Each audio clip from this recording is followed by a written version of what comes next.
I've been reading this wonderful book for the last several weeks, and 500 some pages, and I really had this picture as the book progressed about how it was going to end, and didn't realize how much I was attached to that ending until it ended completely differently than I expected. I mean, completely differently than I expected. So I was almost upset with the author that he had ruined my expectations, and I thought, oh, do I not like this book suddenly? Because I was in love with it all the way through, and it is beautifully written. It's called The Story of Edgar Sawtelle. Wonderful book. But I was just left so empty and frustrated that things went completely differently than I thought it should, that I was quite frustrated. And it took me quite a bit after I closed the book, because if I fall in love with a book, then I kind of hold on to it for a bit afterwards. I might walk around with it, and I'm thinking about it, and then I miss the characters if I'm really invested in them, and so, so here my characters didn't end up where they were supposed to, and things were just, it seems, in chaos to me. So it reminded me of the times in my life when I got attached to the way things should be, the way I want things to be, the way I have pictured them, my perceptions, my thoughts, my opinions, and then I end up suffering because of it. I end up having some kind of mental or emotional or spiritual tantrum because it just looks like something else. And so I started to think about the many things in my life that I've done that with. I remember joining an organization, and I really had put the founder of that organization on a huge pedestal. And I listened to all the things that people said about her and built her up and things like that, and paid attention to things that were said but not things that were done. And one of the lessons my father taught me was always pay attention to what people do, not so much what they say. Because we can say anything, but what we do really is what's important. And then I realized at some point that this person I had put on a pedestal, that it was not what I thought it was. And man, I just kind of crashed. And I thought, what happened? But I, myself, had created all this hype about this one person and hung my thoughts, my opinions, my feelings about what I was experiencing in this place on that picture, and it just exploded at some point. And I was I was disappointed and hurt, and felt a little betrayed, even though I was the one who painted that whole picture. She didn't do that. I did that. And it took me a little while to come to peace with that.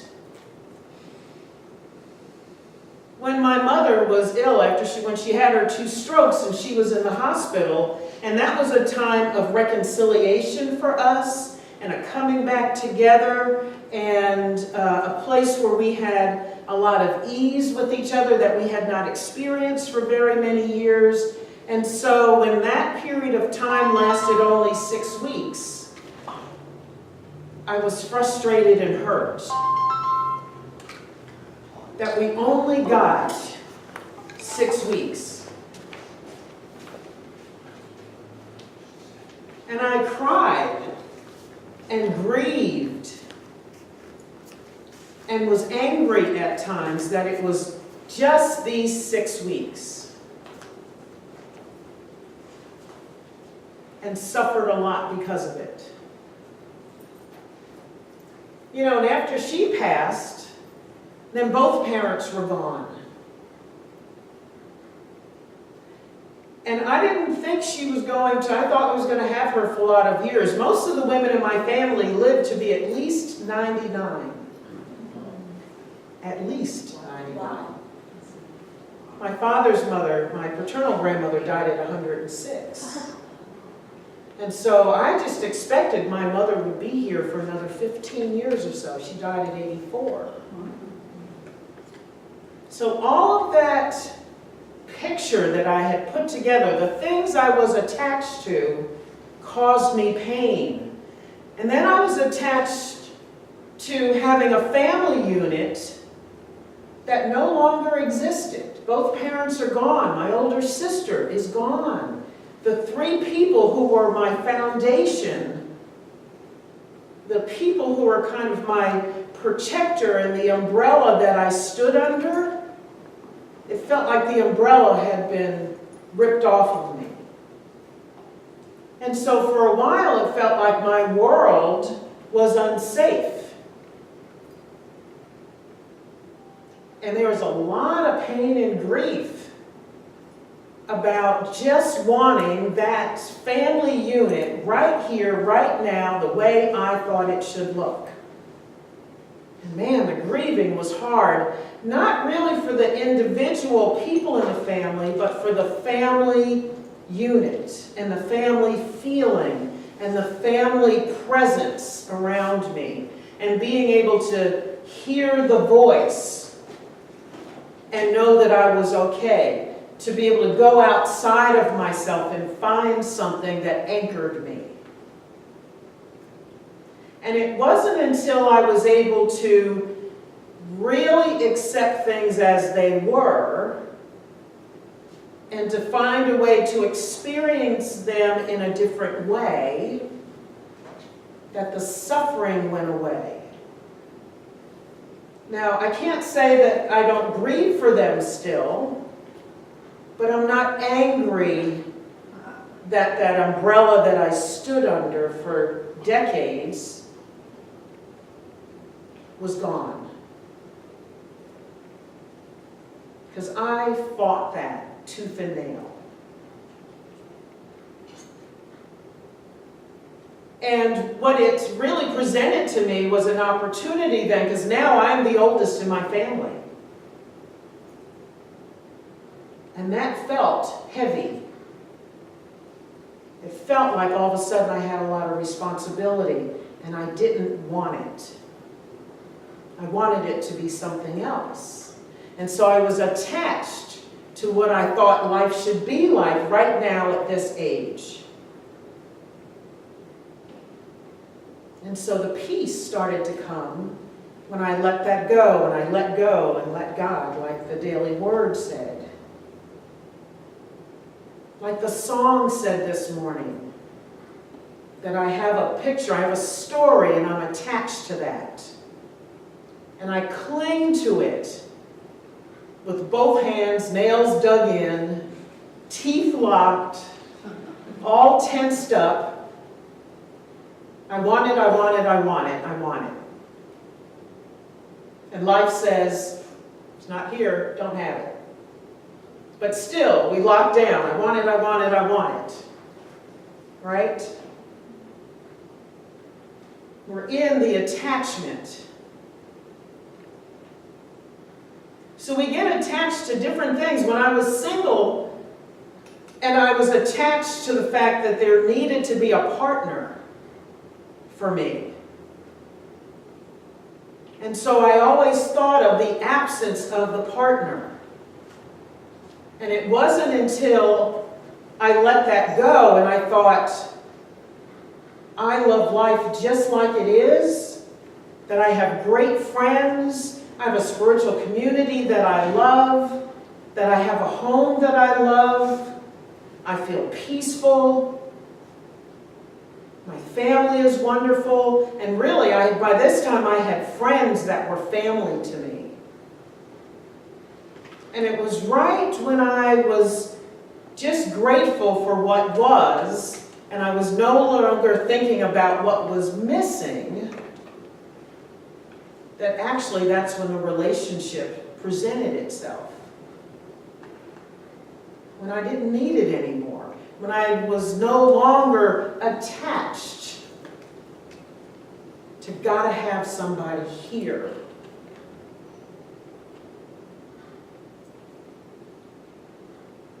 So we get attached to outcomes. We get attached to people. We get attached to our perceptions, our stories, to things. What if a tornado whipped through and took away our homes, our cars, our belongings? So many people have lived through that. Do you still know who you are? Do you still know what you are? Is life still meaningful? I often think about that. If it all got taken away today, would I think life is worth living? And if so, would I find any joy in it?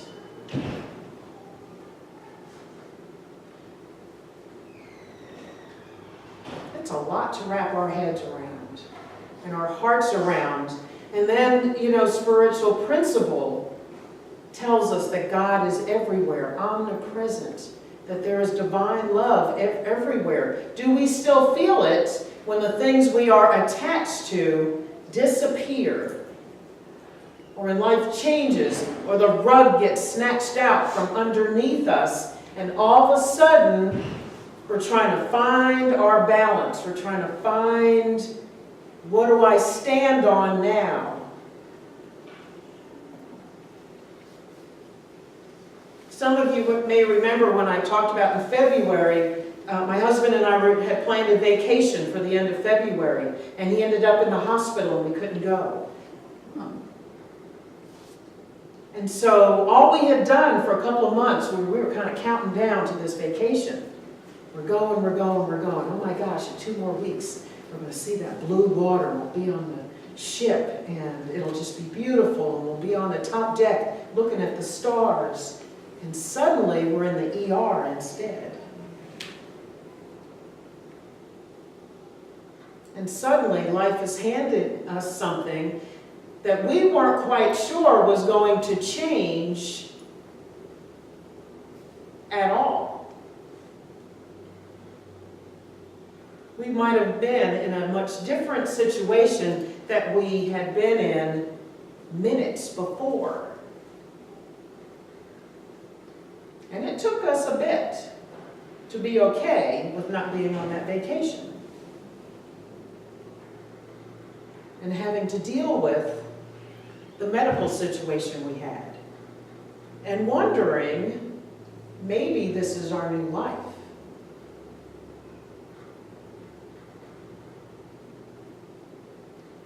Now what? So what do we do? I think sometimes we have to sit in what is. And we've talked about this before, but these issues keep coming up because I think as we move through our days, new attachments present themselves, or a new level of attachment presents itself. Are we attached to our bodies and what they are? As we get older, we deal with attachment to youth. I don't want my body to get older. And yet, here it is. When you roll out of bed and you think, why does my back hurt? It didn't hurt when I got in bed. Why do my feet hurt? I'm having difficulty walking across the bedroom. I didn't hurt before I went to bed. And suddenly you think, all right, this is what maybe it looks like as we get older. Do we go there gracefully? Are we still thankful for life and the ability to go across the floor, maybe with not as much freedom as we did? But is that okay? Are we still joyful? Are we still thankful? I believe it's in Thessalonians, and there's a line of scripture that says, "Be thankful in all things." And I remember that something I read, and I wish I remembered who it was, who wrote it, who said, the scripture doesn't say be thankful for all things. It says be thankful in all things. Huge difference. I don't have to be thankful that my feet hurt. Or that all of a sudden I went to lift my purse up and now all of a sudden it feels like I pulled a muscle in my back. Right? Because suddenly my purse weighs 30 pounds more than it did last week.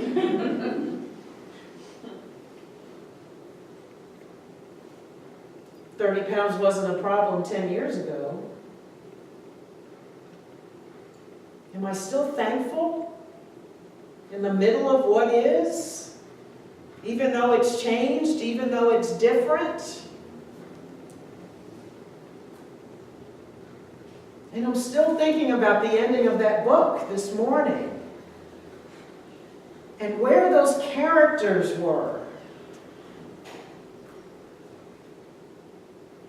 And I thought this morning after my meditation that actually it was quite a beautiful ending. It just was so unexpected. But isn't that what life gives us many days? The unexpected. You get faced with something and you just say, wow. Wow. Last Sunday when I talked about that event that night, and that I realized the day before that I suddenly had that song to sing, and I talked about sitting there for a minute saying, wow. I'm the singer of 4 songs now. One of which I don't know at all. And it took me a bit, because now the whole thing is looking differently than I thought.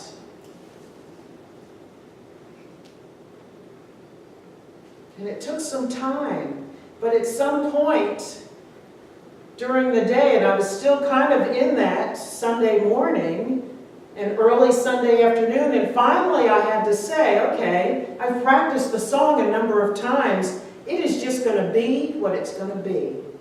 And I will sing it the very best I can. And I actually ended up singing it differently than how I practiced it. And it was wonderful. But I probably would have been frustrated and really nervous if I had been attached to what that day should have looked like before the other singer had to bow out. And I think it was part of being able to let it go that enabled me to relax into that moment. And I knocked that thing out of the park.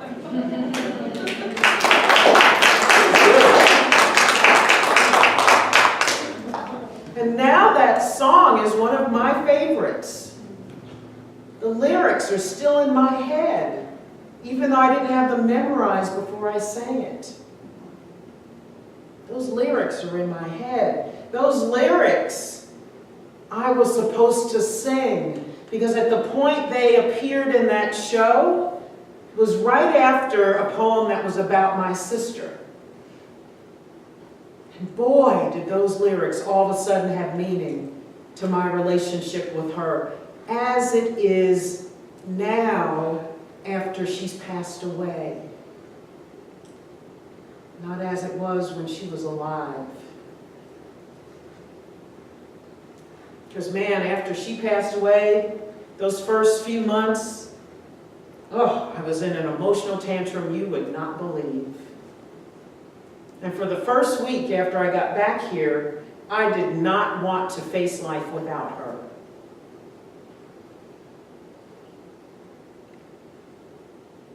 And I think I've talked about this before. I stayed in bed for a few days, curtains drawn. The first Christmas without her. I didn't think Christmas could come without her. She was Christmas to me. You know, we did all that together, decorated together, did the tree together, watched all our Christmas movies together.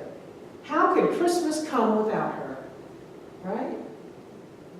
I cried that whole first Christmas without her because I just needed it to be what it was.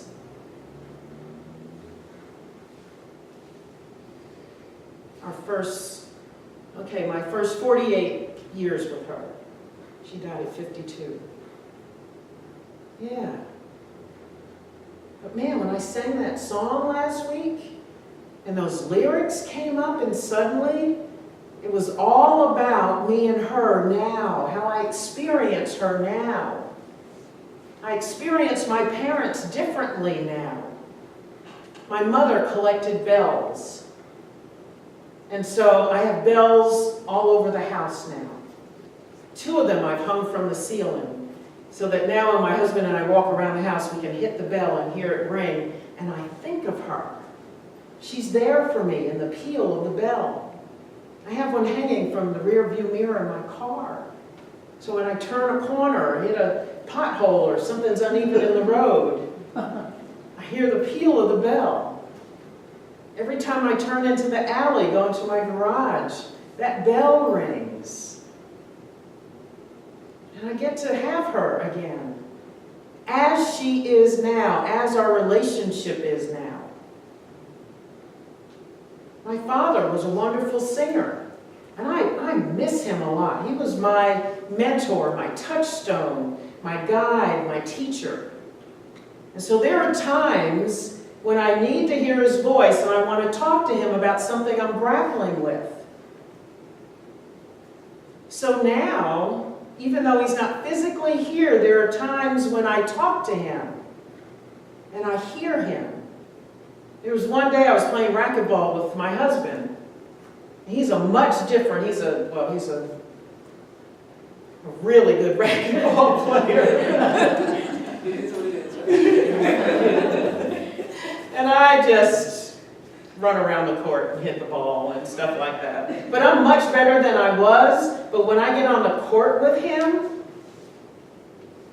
it's hard. I always feel like I'm in a war.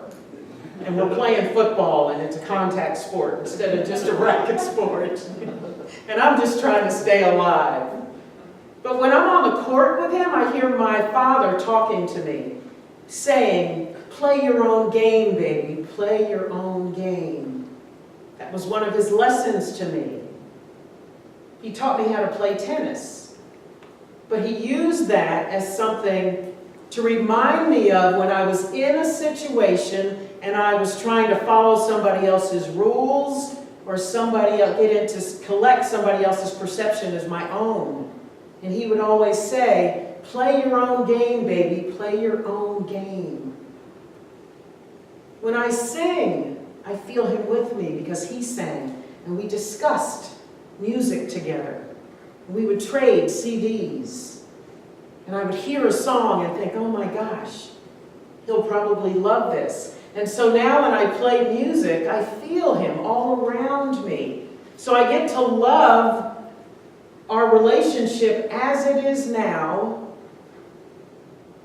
not as I want it to be. And there are some days I just want him sitting next to me.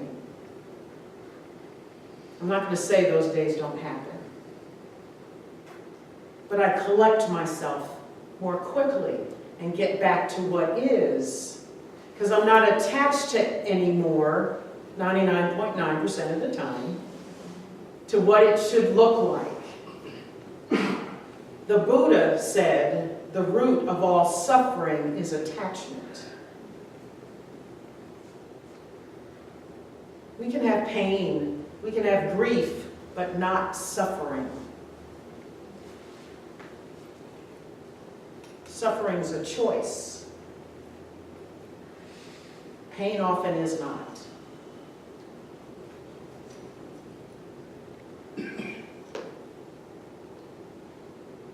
So is God still love for us, even though life is hard? Is there still peace in our lives, even though something doesn't look like we thought it should look?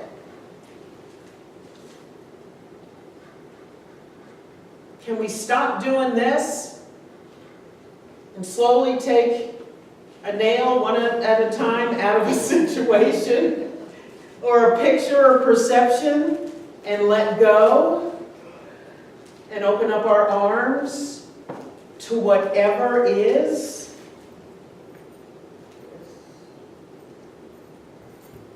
We can. Doesn't mean we will. It doesn't mean we must. But we have the choice. So take a breath. Be willing to open our hands and stop gripping so hard onto what we need. Stop clinging to the way it must look.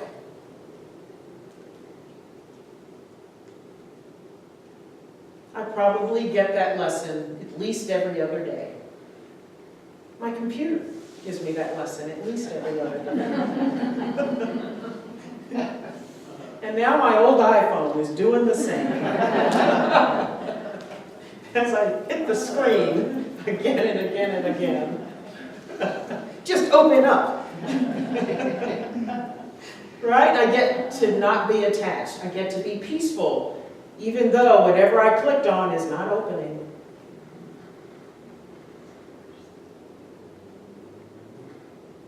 Life is still good.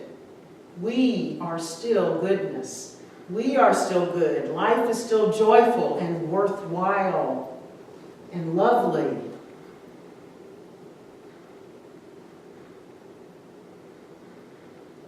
If we can just see it as that.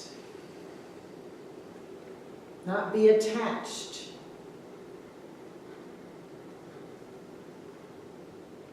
One of the most beautiful examples of this was yesterday.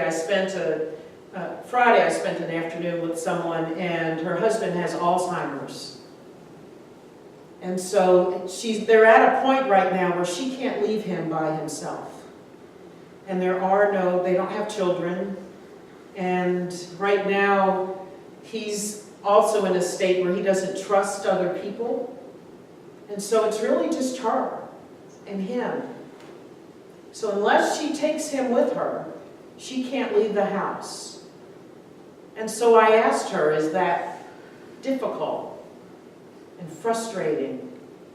And she looked at me very calmly and smiled, and she said, no, because he's the most wonderful husband in the world, and I only want what's good for him. And I sat with her for a number of hours, and he must have circled back in the room 8 or 9 times while we were sitting there, because of course he doesn't remember who I am. He's not aware of what time it is or what's supposed to be happening.